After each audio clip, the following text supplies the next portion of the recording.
Fala nação, trazendo aqui mais um vídeo nesse domingão sobre o jogo de hoje contra o Atlético Paranaense, primeiro jogo após a eliminação. Provavelmente teremos protesto no Maracanã, o estádio não vai estar nem perto de estar cheio, mas enfim, o time precisa ser cobrado, técnico, jogadores precisam ser cobrados, porque o Flamengo não pode ser eliminado tão precocemente assim numa competição igual a Libertadores.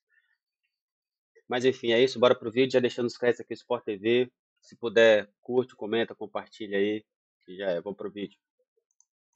Num jogo complicado para as duas equipes, né? O jogo acontece amanhã às 8 da noite. O Flamengo bastante pressionado para mostrar desempenho, né? Mais do que vencer. É sempre uma cobrança para o Flamengo voltar a jogar bem. E fazer gols, né? Para vencer o Atlético Paranaense vai ter que marcar gols.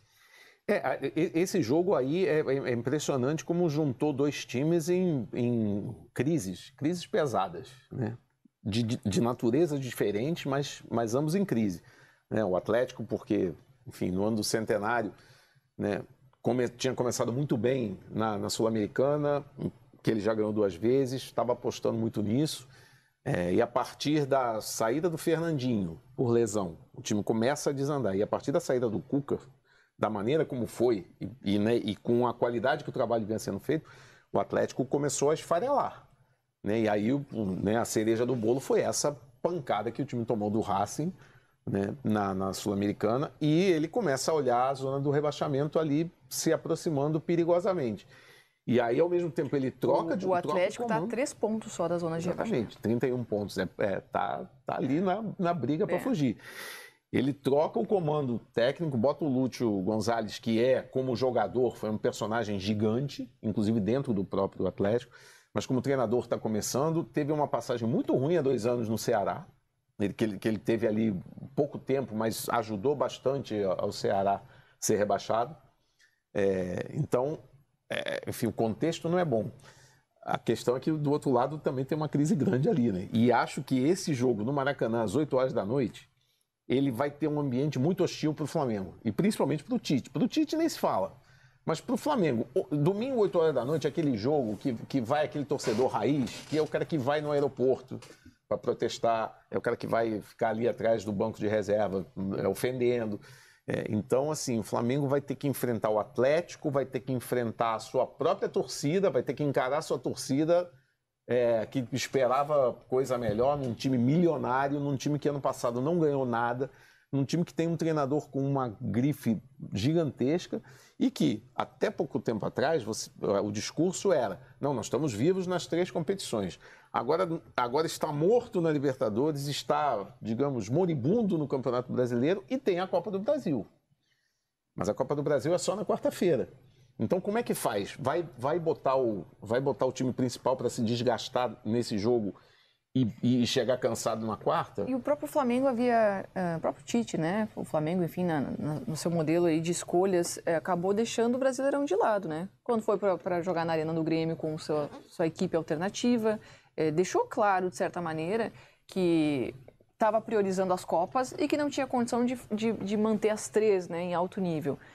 Mas com a eliminação na Libertadores, volta essa cobrança para um desempenho bom no Brasileirão. Há quanto tempo o Flamengo não prioriza o Campeonato Brasileiro? Há muitos anos. Muitos anos o Flamengo não prioriza o Campeonato Brasileiro. É muito sedutor você priorizar a Copa com o benefício lá principalmente a Copa do Brasil, com o benefício da questão milionária, da premiação milionária. É muito sedutor você priorizar a Libertadores, que durante anos foi um desejo do Flamengo voltar a conquistar. O Campeonato Brasileiro é uma competição longa e quem comanda o clube acha que sempre dá para correr atrás. Não dá, gente. São 38 rodadas, você tem que entrar querendo vencer as 38 rodadas. Não tem como você priorizar, deixar 3 rodadas. Não, essas 3 rodadas aqui eu posso deixar passar.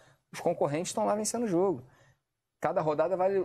primeira rodada vale a mesma coisa da última rodada, 3 pontos. Agora, nessa cobrança de um Flamengo que jogue melhor, o que vocês avaliam, assim, como mudança que o Tite deveria fazer, ou que o Tite vem fazendo, que não está dando certo? É na escalação, ou é uma questão de postura, ou de ideia de jogo? É se você responder. Fala, Raio. Não, vou deixar o Gonza primeiro, que eu acabei de falar.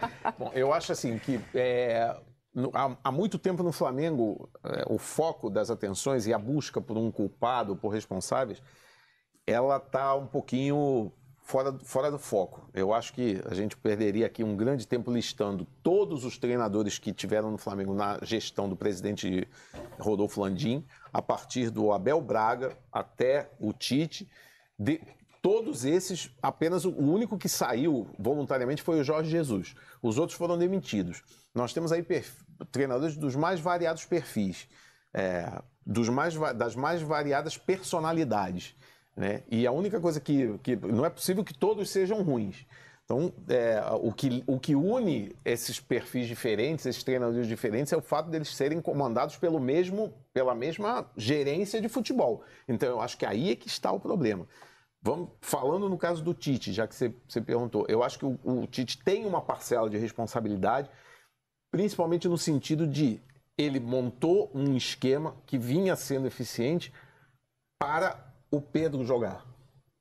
O Flamengo, enquanto teve o Pedro, foi bem, né? Foi lá no Campeonato Estadual, que tem um nível de exigência muito menor, mas estava na briga pelo Brasileiro, estava na briga em alto nível pela Libertadores, embora já tenha tido problemas na primeira fase. Aí só passando a arte com os dados, né, de quantos da média de gols do Flamengo com e sem o Pedro, né? A média caiu pela metade. Pela metade. E acho que ele, enfim, deveria ter pensado numa alternativa para uma situação que ele pudesse perder o Pedro, em que ele não tivesse ali um cara com essa capacidade de definição como referência, e aí quando o Pedro se machuca, o Flamengo fica sem saber o que fazer. E aí, para agravar ainda a situação, então vamos fazer um jogo mais voltado pelo lado. Aí ele perde o Luiz Araújo, perde o Cebolinha. Então acho que aí cabe voltar para a diretoria. A opção que a diretoria achou para uma eventual substituição do Pedro foi o Carlinhos. Então de quem pensou isso é que tem que ser cobrado também. Então agora, nesse momento em que o Pedro só volta ano que vem e que o Tite só tem um modelo de jogo eficiente para você terminar os ataques no homem de referência, sinceramente, eu não sou capaz de apontar uma situação, o Tite deveria fazer isso. Eu acho que tem que tentar mudar a postura dos jogadores, tentar fazer com que eles entendam o tamanho da responsabilidade deles, principalmente na Copa do Brasil. O Campeonato Brasileiro, a 11 pontos do Botafogo, esquece. Ed. Qual foi o melhor trabalho do Tite? Foi o trabalho do Corinthians, 4-1-4-1, predominância pelo centro do campo, 2 volantes que pisavam na área. Nesse esquema de jogo, o do primeiro ciclo da seleção brasileira, da Copa de 2018, o Tite sabia resolver as questões ofensivas da equipe. Quando ele muda o esquema de jogo, inclusive para a Copa do Mundo, e aí no outro ciclo que ele fica no comando da seleção brasileira, que culmina numa Copa do Mundo péssima com o Brasil, não conseguindo resolver os jogos no campo de ataque, o Tite não sabe não sabe resolver os jogos, não sabe criar oportunidades ofensivas no jogo de posição que hoje ele coloca no Flamengo, que colocou na seleção brasileira. É sempre refém do talento individual. Foi refém do talento individual do Neymar, é refém do talento individual dos jogadores do Flamengo que acabaram se lesionando. Pedro se lesionou, Cebolinha se lesionou, ou da bola aérea. Então, para mim, o grande problema do Flamengo hoje, do Tite, é que o Tite não é um bom treinador nesse modelo que ele quer jogar. Nesse modelo proposto, o Tite não é o treinador de seleção brasileira que ele foi.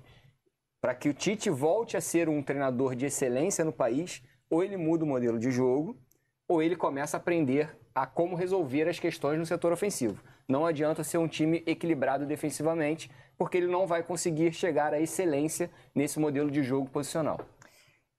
E o Flamengo tem tem à disposição uma quantidade enorme, né, de jogadores técnicos e versáteis que poderiam ficar menos presos, talvez, numa ideia de jogo tão posicional para favorecer um pouco mais o ataque. Mas a gente tem que saber que quando se escolhe o Tite como treinador, o Tite tem essa ideia muito bem consolidada. Ele vai agir conforme a ideia, né, o plano de jogo que ele tem. Mas acho que vale mesmo uma avaliação mais profunda, né? Por que esse Flamengo, que tem tantas estrelas, não tem dado certo, além das lesões, né? O jogo entre Flamengo e Atlético Paranaense amanhã às 8, tá bom? É isso aí, nação. A culpa é de quem escolheu o técnico, né? Já sabíamos que o Tite joga dessa maneira, que o jogo dele é esse jogo amarrado, um jogo de esperar o adversário, um jogo mais reativo, o tal do equilíbrio que ele tanto fala, e Flamengo, mas não, o Flamengo não tem isso não, o Flamengo é para cima, os jogadores que o Flamengo tem são para esse tipo de jogo, um jogo propositivo, um jogo para frente, a torcida pede esse tipo de jogo, mas o Tite é contra tudo isso, contra o Flamengo, contra a torcida, enfim, valeu por ficar até aqui, assistir o vídeo até aqui, se inscreve, comenta, compartilha, deixa seu like aí, dá uma moral pra gente, beleza? Valeu, até a próxima.